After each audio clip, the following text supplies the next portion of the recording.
বারোলিয়া। আমার সাথে ছিল মামুন ভাই।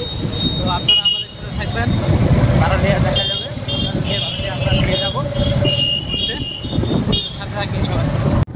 অবশেষে চলে এলাম বারোলিয়ার গেটে। আর এই জায়গাটি হচ্ছে মুন্সিরহাট বাজার। মুন্সিরহাট দিয়ে যেতে লাগে নদীর পাড়ে। তো আপনারা সবাই সাথে থাকবেন। অবশেষে গাড়িটা পার্কিং করে থুয়ে দিলাম আমরা। অবশেষে চলে এলাম বারোলিয়া বাজারে। এই বারোলিয়া বাজারে যারা মানত করে, এই যে দেখুন, এগুলো যারা মানত করেছে তাদের তারা দিয়েছেন। আর এই জায়গায় বারোলিয়া বাজারে অনেক অনেক মানুষ। আর আজকে যারা এখানে মানত করে তারাই কিন্তু মূলত এখানটায় চলে আসে। তো আমি আজকে অনেকদিন পরে এই জায়গাটিতে এসেছি, ছোটোবেলায় আসতাম। তো সবাই যারা এসেছেন সবাই জানাবেন কমেন্ট করে।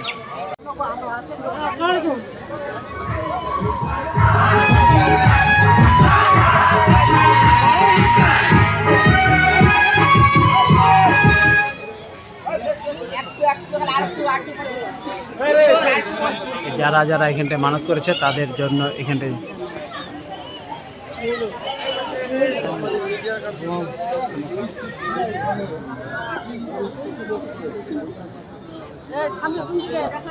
হবে ডুবে আমি এখানে আসি। এর আগে আমি 25 বছর আগে কিন্তু আমি ছিলাম না, এটার সঙ্গে জড়িত ছিলাম। আমার বাড়ি এখানে, আমরা লোকাল এখানে স্থানীয়। কিন্তু 25 বছর ধরে যে কোনো যে কারো উচিল্লা শব্দের মাধ্যমে এখানে আসছে, কার্যক্রম করতেছে, দায়িত্ব পালন করতেছে, এই অফিসের দায়িত্ব পালন করতেছে। ধন্যবাদ। হ্যাঁ, প্রতি আপনার মাঝে মাঝেই মিলাদ মহফিল করি। আমি প্রকাশ্য দেখছি, ওনাদেরকে দরবারে বসে মহফিল করতে যায়, প্রকাশ্য সরাসরি দেখছি। 12 জন অলিকেই আমি সামনাসামনি দেখছি।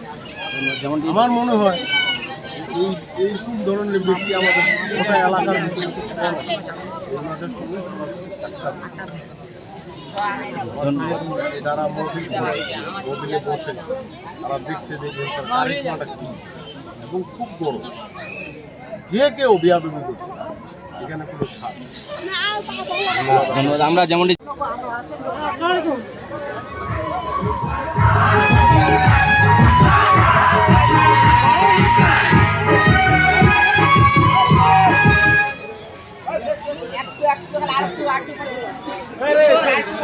যারা যারা এখানটায় মানত করেছে তাদের জন্য এখানটায়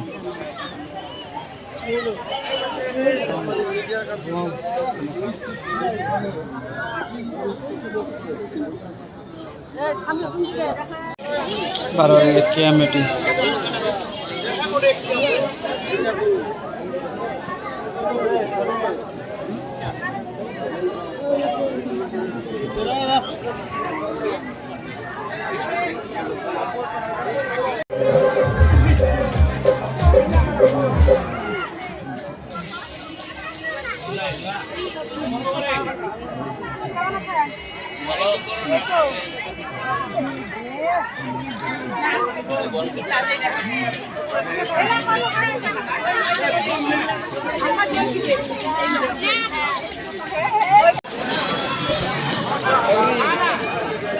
দিন শেষে চলে এলো অবশেষে সন্ধ্যা।